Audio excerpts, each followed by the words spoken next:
Salutationalisation et bienvenue dans la crypte du commandant, je suis votre hôte Azelrix et aujourd'hui, on ouvre les portes de l'enfer. Il y a peu, j'ai réalisé une vidéo sur les meilleurs anges de Magic, une vidéo qui avait eu des retours très positifs.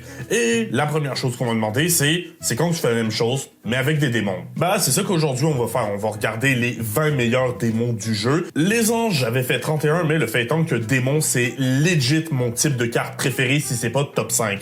Alors, de manière générale, j'ai peut-être plus de choses à dire dessus, donc pour pas que la vidéo dure 4 heures, on va se cantonner au top 20. Si vous avez quelque chose à ajouter, comme d'habitude, soyez bien à l'aise de le faire en commentaire, et tant qu'à être là, pourquoi ne pas vous abonner, activer la cloche, ainsi que laisser un like, un autre commentaire, nous disant de quel sujet on devrait traiter. Le tout avant de nous suivre sur Instagram, de rejoindre notre Discord, et d'aller voir sur Patreon si les récompenses vous intéressent. Je peux soit vous créer un deck, soit modifier un de vos decks parce qu'on est quand même sur la chaîne Magic, et où vous pouvez littéralement réclamer une vidéo en échange d'un membership, voire influer sur le futur des chaînes quand j'organise des votes premium. Je tiens aussi à rappeler que maintenant je stream sur Twitch, en ce moment on fait Jedi Fallen Order, tous les liens sont en description. Les démons, donc on va voir les plus puissants, mais j'aimerais ramener quelque chose, c'est que on va forcément les comparer aux anges qu'on a vus dans la dernière vidéo et il y a des différences fondamentales. Principalement oui, même si les anges sont axés sur le blanc et les démons sur le noir, le fait étant que les anges, bah le plus ça évolue, le plus ça devient un archétype multicolore. Là où les démons ont su rester principalement alignés sur le noir et le rouge,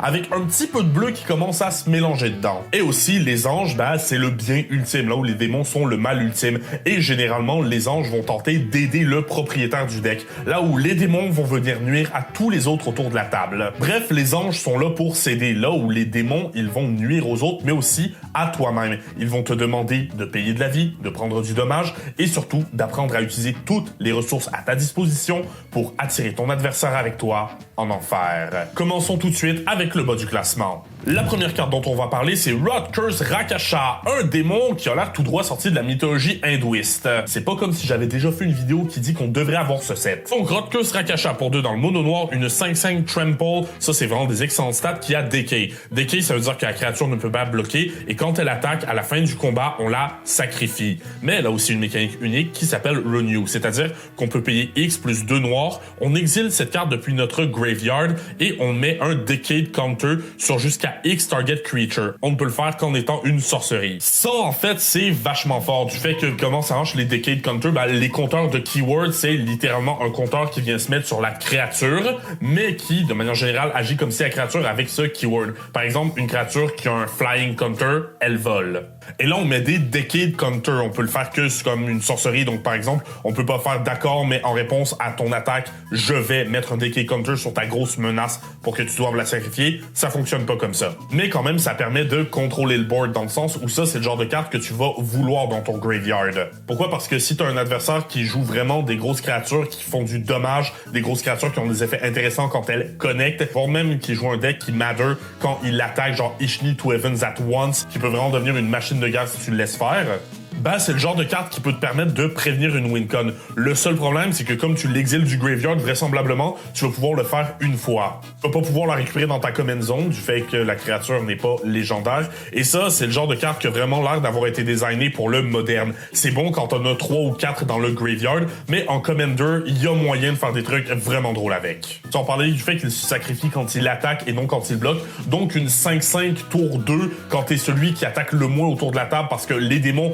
ont tendance à soit beaucoup attaquer, soit pas attaquer du tout, c'est quand même pas négligeable. Ça t'offre de la bonne protection et ça t'offre de la bonne offense. Que demander de plus? Peut-être le fait d'en runner plusieurs dans le deck, c'est sûr qu'on va demander de plus. En numéro 19, on a un commandant très populaire à la fois pour les démons et pour le mono noir. Valgavoth, le Terror Eater, le mangeur de terreur.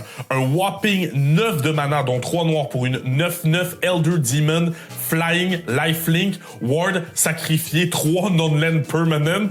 Ce truc-là va pas se détruire tout seul. Si une carte que vous ne contrôlez pas est mise dans le graveyard d'un adversaire depuis n'importe où, vous l'exilez. Pendant votre tour, vous pouvez jouer des cartes exilées avec Valgavoth et vous pouvez utiliser du mana comme si c'était du mana de n'importe quelle couleur pour payer leur mana cost. Je sais pas ce qui se passe avec le noir depuis quelques années, mais vraiment c'est rendu une des meilleures couleurs pour le theft. C'est un petit peu rendu leur gimmick de jouer les sorts des adversaires en payant du mana de n'importe quelle couleur. Et là, Valgavoth te permet de le faire et surtout, ben, c'est un commandant. Tu vas pouvoir bâtir ton deck autour de cette gimmick. Il coûte extrêmement cher à jouer, mais noir, c'est la meilleure couleur pour avoir des ressources pour utiliser ta vie pour du mana, vont pour sacrifier des créatures et t'ajouter ce mana. Donc le coût de mana 9, c'est pas si dramatique, surtout pour une 9-9 lifelink, considérant le fait que tu vas essayer de la cheat to play. Et je veux dire, Hello Ward, si un adversaire veut la target, il doit sacrifier 3 non-land permanent.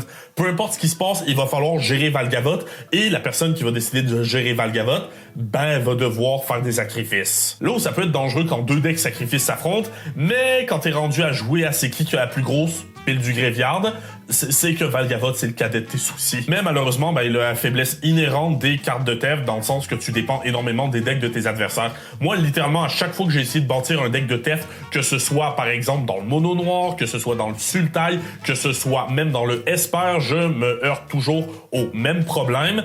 Mon deck a sa synergie à lui, mais je dépends des synergies des autres decks, et je me retrouve à voler des trucs qui n'ont pas de synergie avec mes trucs à moi. C'est dommage, mais qu'est-ce que tu veux? Moi, je pense vraiment que Thèves, c'est une mécanique qui peut être intéressante, mais on dirait que le Commander est juste pas fait pour ça, du simple fait que t'as besoin de cette synergie. Mais les démons, c'est pas juste une question de commandant, c'est aussi une question de support, et le prochain, il est intéressant. Exalted Flamer Tsanek, une carte de Warhammer, une 2-4 pour 4 dans le IZ démon, qui a Sochronous Inspiration comme mécanique propre, c'est-à-dire qu'au début de votre upkeep, vous allez chercher un instant et sorcerie dans votre graveyard random, et vous le remettez dans votre main. Elle a aussi le feu de Tsanek, les fans de Warhammer sont déjà en train de me défoncer en commentaire parce que je sais pas le prononcer. À chaque fois que vous lancez un instant ou sorcerie, Exalted Flamer of Tsanej va faire un dégât à chaque adversaire. Alors, c'est un Gutter Snipe qui frappe moins fort, et ça, c'est pas négligeable. Dans du IZ, donc, c'est bon dans tout ce qui est IZ Storm, mais ça permet de récupérer les instants et sorceries depuis le graveyard. Et ça, c'est quelque chose qui est essentiel dans un bon deck qui veut avoir besoin de se relever, parce que c'est la grosse faiblesse des decks IZ. C'est une bonne carte, mais c'est pas une bonne carte parce que c'est un démon, c'est une bonne carte parce qu'elle a un bon effet. Il est pas cher et il a une faiblesse inhérente. Pour récupérer l'instant sorcerie, il va falloir attendre au début de l'upkeep. Et plus le format avance, moins les triggers de début d'upkeep sont intéressants. Pourquoi? Parce que quand tu lances quelque chose qui a un trigger d'upkeep, ben, les gens comprennent ce que tu fais et ils ont un tour complet pour y réagir, à place de devoir y réagir immédiatement. Ça devient de plus en plus lent, et le Commander dans les dernières années a énormément évolué. Surtout en termes de vitesse et en termes d'efficacité. Là où ça, ben, c'est une de ces deux mécaniques, et j'aurais tendance à dire que vraiment le fait de pigner tout le monde d'un, c'est ça la mécanique principale. Le fait d'être capable de récupérer quelque chose du graveyard, c'est la cherry on top. Il y a rien à dire, il y a deux effets sur la carte. Un effet correct et un excellent effet. Là où peut-être que je considérerais la mettre dans le deck Storm que je suis en train de construire. On a ensuite dans le mono rouge une carte que je ne connaissais pas du tout. Bothersome Quasit, une créature démon 3-2 pour 3 dans le mono rouge, dit que les créatures que vos adversaires contrôlent qui sont godées ne peuvent pas bloquer, et à chaque fois que vous castez un sort non créature, vous pouvez goder une créature qu'un adversaire contrôle. Bon, alors ça, c'est très bien. Déjà, on va faire un petit rappel. Goder, qu'est-ce que ça veut dire? Une créature godée est obligée d'attaquer à chaque combat si elle le peut,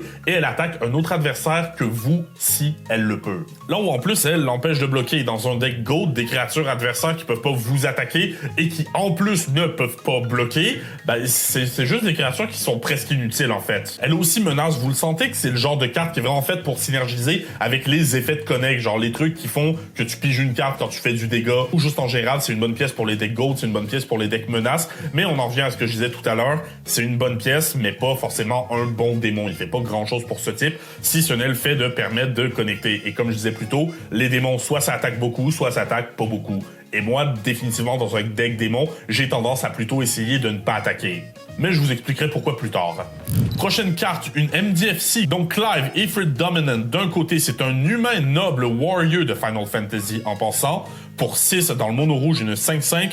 Quand Clive entre sur le battlefield, vous pouvez discarter votre main au complet. Ensuite, piocher des cartes égales à votre dévotion au rouge. La dévotion, je rappelle que c'est le nombre de petits symboles que vous voyez sur la totalité de vos permanents d'une couleur. Et pour 6, vous pouvez la blink et la ramener transformée, mais vous ne pouvez le faire qu'en sorcerie. De l'autre côté, on a une saga créature démon qui dit premier chapitre. Ifrit se bat avec une target creature. Pour une 9-9, c'est basiquement un removal. Et les deux autres chapitres, si vous ajoutez 4 de mana rouge, si Ifrit a 3 compteurs ou plus, vous l'exilez et vous le ramenez de l'autre côté. Ça peut pas se transformer directement, à part si on joue Haste, et puis de manière générale, la plupart des decks rouges essayent d'avoir des Haste Enablers pour la simple et bonne raison que c'est une des meilleures capacités en Commander. Quand ça se transforme, ça détruit une créature, ça le fait pour 6, mais à quelque part, tu gagnes une 9-9, tu gagnes même un ETB pour ça, et puis à votre draw step, sur les 2 tours suivants, vous allez ajouter du mana, mais du mana que vous allez devoir utiliser d'ici la fin de la step. Dans un un deck rouge burn, ben je pense que c'est faisable. À noter que quand vous allez le retransformer, vous allez pouvoir refaire son effet d'ETB et donc vous allez pouvoir rediscarter de votre main et en repiger. Dans le mono rouge, c'est très courant de manquer de cartes et surtout c'est très courant de jouer plein de trucs, surtout quand tu as un deck comme celui-là qui a l'air de vraiment s'intéresser au fait de s'ajouter plein de mana et de lancer plein de petits spells. Donc au final, c'est pas impossible que vous vous débarrassiez d'une carte ou deux et que vous en repigiez 5, 6, 7. L'autre côté, il est relativement menaçant et puis on va vouloir vous le détruire et malheureusement, ben, c'est un enchantement et une créature et plus une carte a de type, plus elle est vulnérable du simple fait que par exemple le vert ne peut pas détruire les créatures principalement, mais il peut gérer les enchantements, là où le noir peut faire l'inverse. Même si le noir devient de plus en plus bon à gérer les enchantements. Bref, vous l'aurez compris, c'est relativement vulnérable, mais regardez-le, ça crie joue-moi en tant que commandant. C'est le genre de truc que je ne mettrais pas dans mon deck démon, mais que je serais quand même correct de bâtir un deck autour. Coq 6 de mana dans le mono rouge, dépendant de comment tu fais ton deck, ça peut soit être vraiment pas cher, soit ça peut te coûter un tour complet de setup. Et ça, malheureusement, c'est le genre de truc qui font qu'un commandant finit sur une étagère à ne jamais être joué. Ensuite, on a une de mes cartes préférées de tout l'archétype. Herald of Slaanesh pour 3, une 2/2 démon. Locus of Slaanesh, les sorts de démons que vous jouez coûtent 2 de moins à lancer, c'est gigantesque, et les autres démons que vous contrôlez ont haste.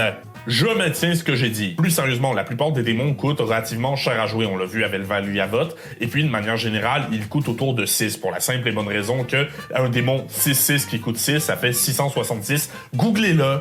Je vous jure que c'est pour ça. Là, tu réduis son coût de 2, et qu'est-ce que tu veux que je te dise? Oui, tu perds un tour à l'invoquer, surtout en début de partie, mais le tour que tu perds à l'invoquer, ben, tu le récupères après pour la simple et bonne raison que la grosse patate que t'as mis un tour d'avance, elle a haste, elle va pouvoir venir connect tout de suite. Je vous l'ai dit, j'aime pas trop attaquer avec mon deck de démons, mais de manière générale, je joue Herald of Slaanesh simplement pour son cost reduction. Je pige ma main, je vois que j'ai 2 lands, un Mana Rock et Herald, généralement, je sais que je vais pouvoir faire quelque chose d'intéressant. Sauf que de manière générale, bien entourer un type de carte, c'est tout aussi, voire plus important que d'avoir simplement des bonnes cartes qui en sont. Mais maintenant, transplanons vers un set que moi, j'ai totalement raté la traite. Raffine, Skimmering Seer. Je me rappelle, j'avais essayé de builder un deck autour juste parce que j'avais un ami qui me disait « Est-ce que t'es capable de faire ça? » Et j'ai relevé le défi. Donc, c'est un Sphinx démon dans le Esper pour 3, une 1/4 Flying Ward 1 qui dit à chaque fois que vous attaquez, la créature que vous attaquez connive X. X étant le nombre de créatures qui attaquent. Connive, qu'est-ce que ça fait? C'est que vous pigez X cartes, ensuite vous discartez X cartes et vous mettez 1+1+1 sur cette créature pour chaque non-land que vous avez discarté. C'est très fort. Honnêtement, c'est très fort. Et puis de manière générale, la seule chose qui fait que je ne joue pas cette créature dans mon deck de démons, c'est que je peux pas jouer de blanc dans mon deck de démons. Ça, c'est le genre de carte, t'enlèves le blanc, tu mets du rouge à côté et ça devient littéralement le meilleur commandant de démons. Pourquoi? Parce que même s'il synergise pas beaucoup avec les démons, il synergise énormément avec le graveyard. Ce que les démons font très bien de manière générale aussi. C'est un deck qui va vous demander beaucoup de réanimation, dans le sens où Connive, c'est clairement une mécanique qui est faite pour faire du sacrifice. Dans le sens où, oui, vous gagnez des cartes, mais vous en perdez. Mais si tu sais bien monter ton deck autour de cette créature, ben tu vas t'arranger pour que ton graveyard, les trucs que t'as dedans, tu puisses les rejouer, ou du moins profiter du fait qu'elles soient dans ton graveyard. Lancez tous les Persist, les Nécromancies, les Reanimate, bref, vous allez vous retrouver à discarter vraiment des grosses patates et à les rejouer pour une fraction du prix. C'est pour ça que j'aime tellement jouer démon, c'est parce que tu cheats en jeu depuis le graveyard. Et moi, qu'est-ce que tu veux jouer une 8/8 flying pour 1 mana et 8 PV? J'adore ça. On a ensuite une carte que j'ai découvert récemment que c'est une créature légendaire, qu'est-ce que j'y avais juste jamais pensé. The Speed Demon, le démon de la vitesse dans le mono noir, une 5/5 flying trample pour 5 qui dit Start Your Engine. Qu'est-ce que ça veut dire Start Your Engine? C'est si vous n'avez pas de speed, ben ça commence à 1 et ça monte une fois par tour quand votre adversaire perd des points de vie pendant votre tour. Le maximum de vitesse, c'est 4. Et au début de votre étape de fin, vous pigez X cartes et perdez X points de vie, X étant votre vitesse. Ça vous garantit au minimum une carte de plus par tour. Ça, c'est vraiment ce que j'appelle de la synergie cachée, dans le sens que ça n'a aucune synergie avec les démons, mais comme généralement les démons fonctionnent un petit peu comme ça, à se faire mal pour avoir plus de ressources et plus de puissance de feu, à quelque part on peut parler de synergie. Là où de manière générale, faire perdre des points de vie à un adversaire dans un deck de démons, c'est relativement facile. Donc plus souvent qu'autrement, il va arriver, vous allez vous retrouver à avoir 2 cartes de plus à la fin du tour, ce qui est pas négligeable. Et j'ai vraiment l'impression que c'est une créature légendaire pour limiter les possibilités de copie. Parce que sérieusement, autant il est est excellent dans mon deck de démons, autant je me vois pas construire un deck autour de cette mécanique. Peut-être que c'est parce que la mécanique de speed est sous-exploitée, que dans le noir, c'est peut-être pas ce qu'il y a de meilleur autour, mais bref, celle-là, je suis vraiment curieux d'avoir votre avis en commentaire. La carte suivante, elle est très chère à mon cœur pour la simple et bonne raison que c'était techniquement un de mes premiers commandants. Rakdos, Lord of Riot, je dis que c'était techniquement un de mes premiers commandants parce que j'ai à la base, c'est le commandant du deck, c'était Malfogor, ensuite c'était Mogis, God of Slaughter. Mais bref, Rakdos, c'est vraiment autour de lui que j'ai vraiment bâti mon premier deck commandant et c'est encore aujourd'hui une de mes créatures préférées. C'est donc une 6/6 Flying Trample pour 4 dans le Rakdos. Vous ne pouvez pas lancer Rakdos, Lord of Riot à moins qu'un adversaire ait perdu des points de vie ce tour-ci.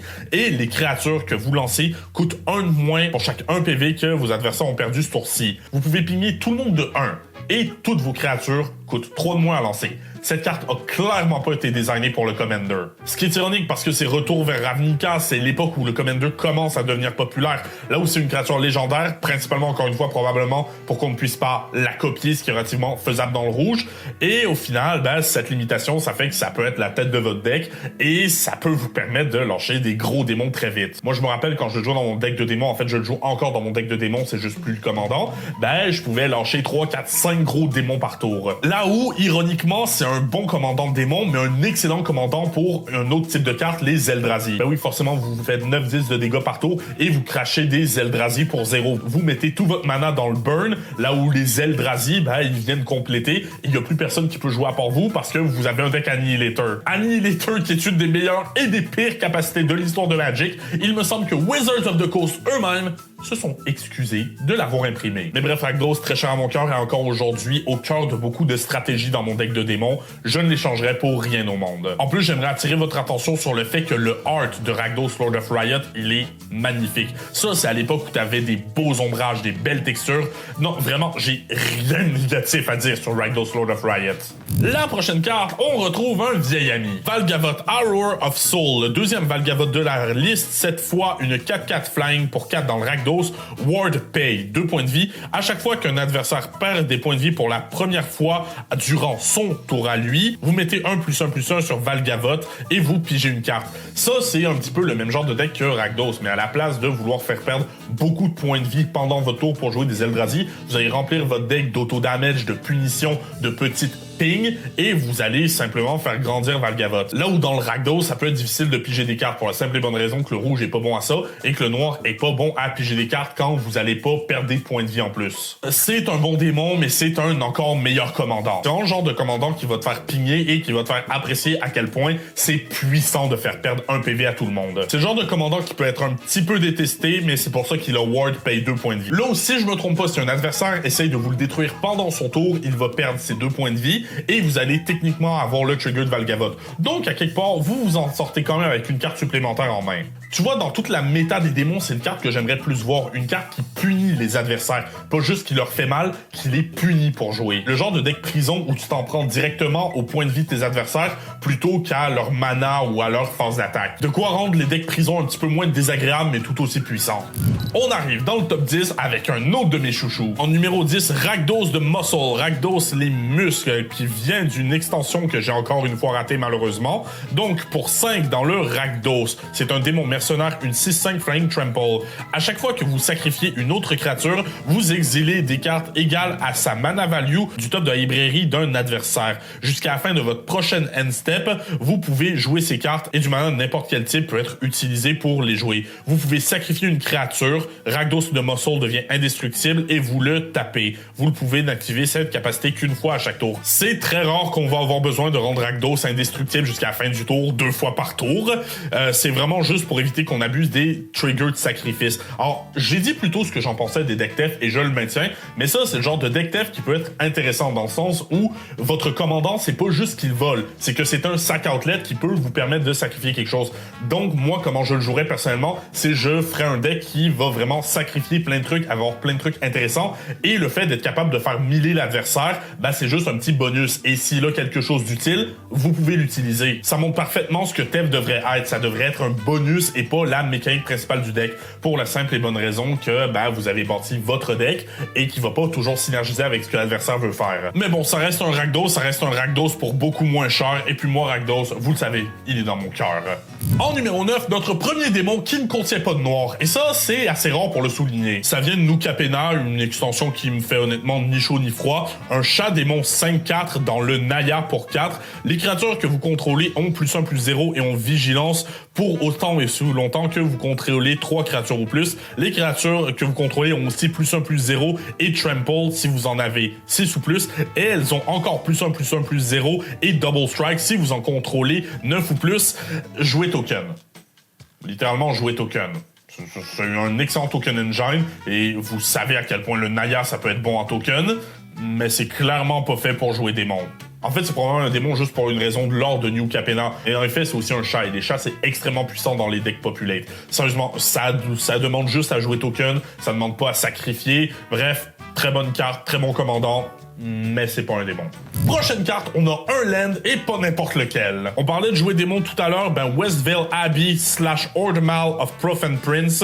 Westvale Abbey, c'est un terrain qui s'engage pour 1. Vous pouvez payer 5, payer 1 point de vie et la taper pour mettre une 1/1 blanc et noir humain cléric créature token sur le battlefield.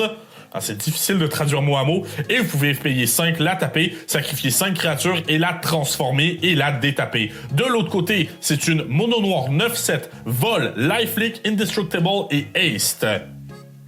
Encore une fois, jouer token. Plus sérieusement, ça c'est le genre de carte qui est bonne dans un deck de démons, mais qui va exceller dans des decks de petites créatures, des decks de Grave Recursion, des decks persistent ou encore des decks Undying. Moi, personnellement, je la joue pas dans mon deck de démons pour la simple et bonne raison que c'est trop difficile d'avoir 5 cartes que je peux me permettre de sacrifier là pour avoir une 9/7 avec tous les keywords. Mais dans un deck de démons, ça tape tellement fort, sans oublier le fait qu'elle a lifelink, haste et indestructible, donc en bout de ligne, vous gagnez des points de vie immédiatement. Et les decks token, du simple fait que ça synergise très bien avec le blanc, ça synergise très bien aussi avec le gain PV. C'est un bon démon, il fait ce que tout démon devrait faire, c'est-à-dire être une grosse menace, mais malheureusement, dans un deck de démons, il n'est pas si excellent que ça.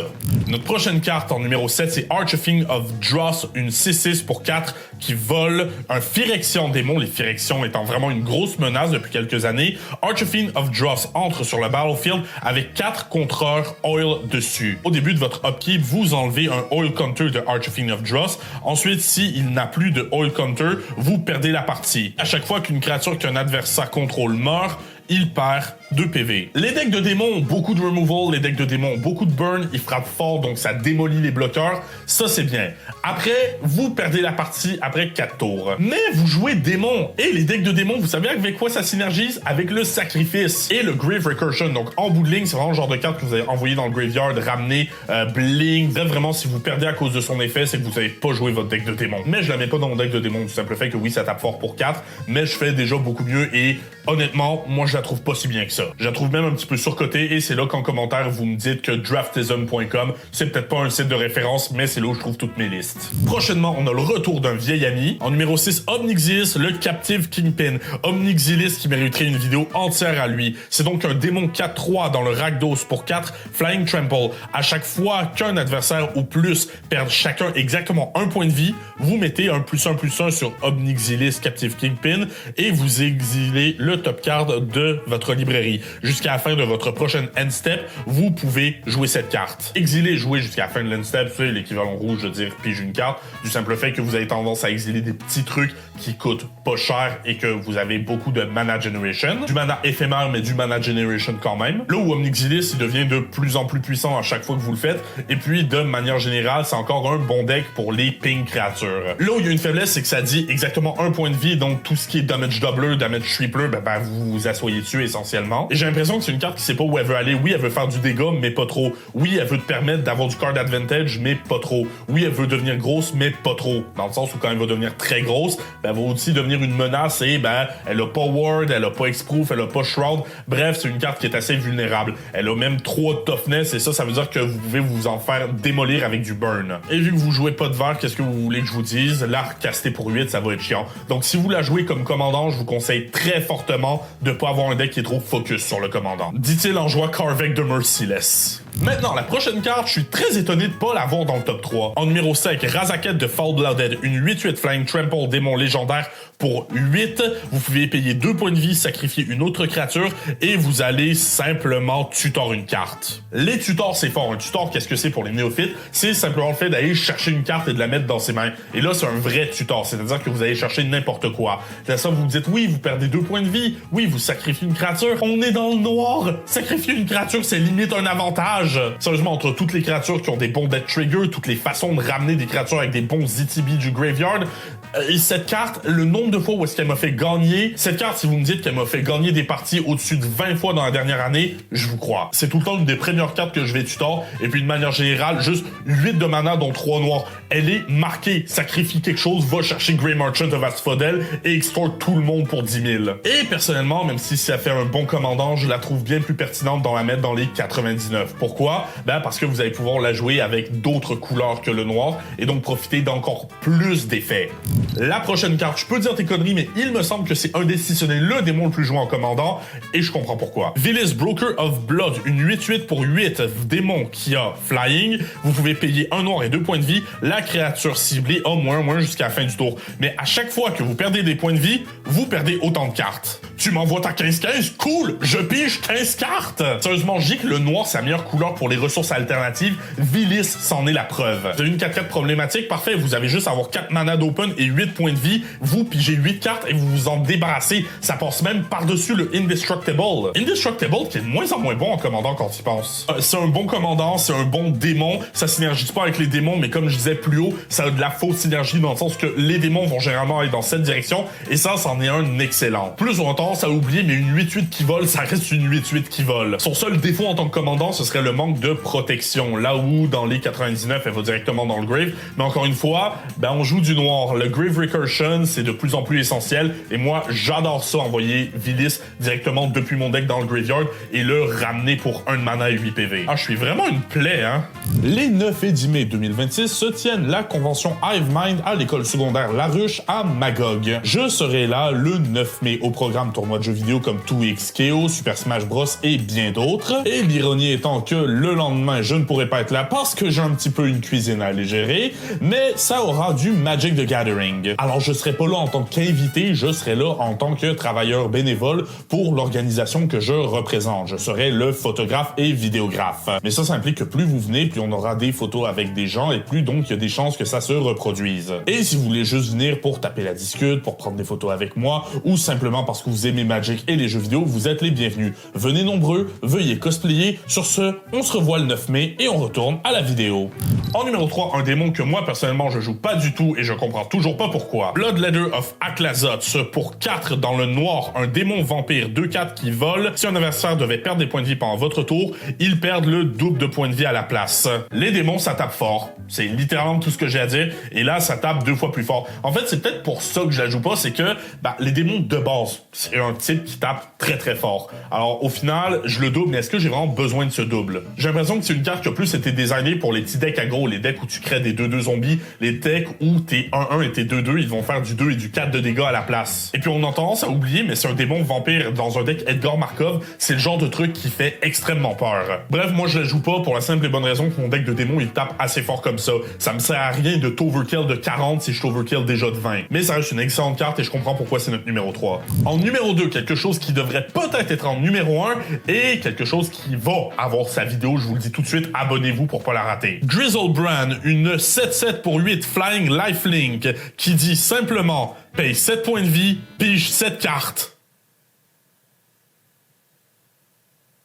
Pardon? Non, plus sérieusement, on voit payer 7 points de vie, puis 7 cartes, déjà, ça fait mal au PV. Oui, mais on est en Commander, on a littéralement le double des PV comme moderne ou en autre format 60 cartes 20 PV. En plus que ces 7 PV, il nous les rend, mais c'est pas ça qui rend Grizzlebrand broken. C'est le fait que il doit pas taper, c'est pas marqué une fois par tour, et ça se fait direct. Si tu veux, avec Grizzlebrand, tu peux piger 35 cartes en instant. Là où le noir est une des meilleures couleurs pour gagner des points de vie. On parlait de ressources alternatives, ça, c'en est le fait. Heureusement qu'il est banni au commandant, sinon ce serait le commandant de 90% des decks noirs. Encore une fois, ça coûte cher et il lui manque une chose pour être numéro 1, c'est-à-dire de la vraie synergie avec les démons.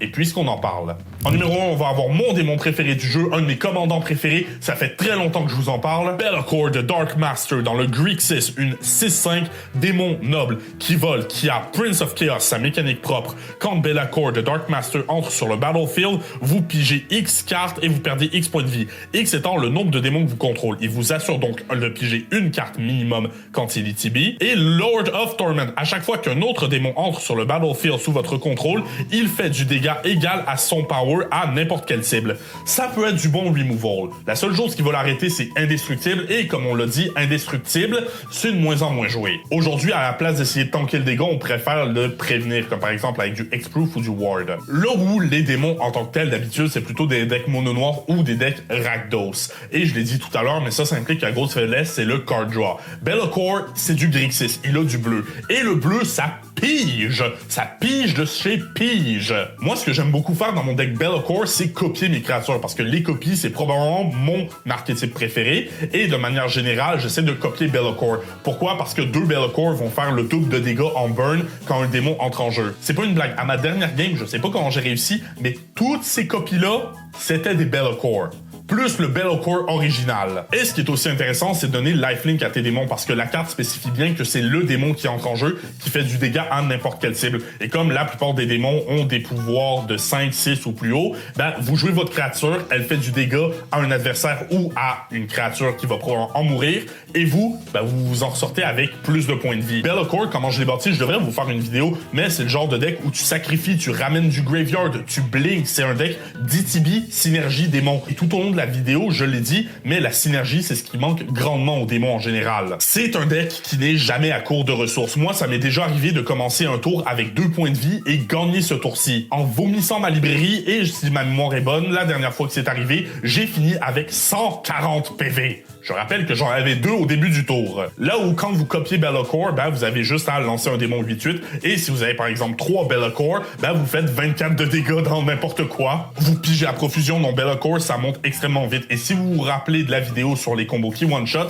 il en faisait partie avec Rite of Replication. Mais dites-moi, mes amis, c'est lequel votre démon préféré de Magic et pourquoi? J'ai très hâte de lire vos commentaires. Vous pouvez cliquer juste ici pour voir notre dernière vidéo, ou vous pouvez cliquer juste là pour plus de contenu sur ce jeu magnifique. Je vous rappelle encore une fois de vous abonner, d'activer la cloche, ainsi que de laisser un like et un commentaire nous disant de quel sujet on devrait traiter, ainsi que d'aller voir notre Patreon pour voir si les récompenses vous intéressent. J'ai très hâte de vous voir dans mon chat Twitch. Sur ce, je vous laisse et je vous verrai la prochaine fois à notre table de Commander.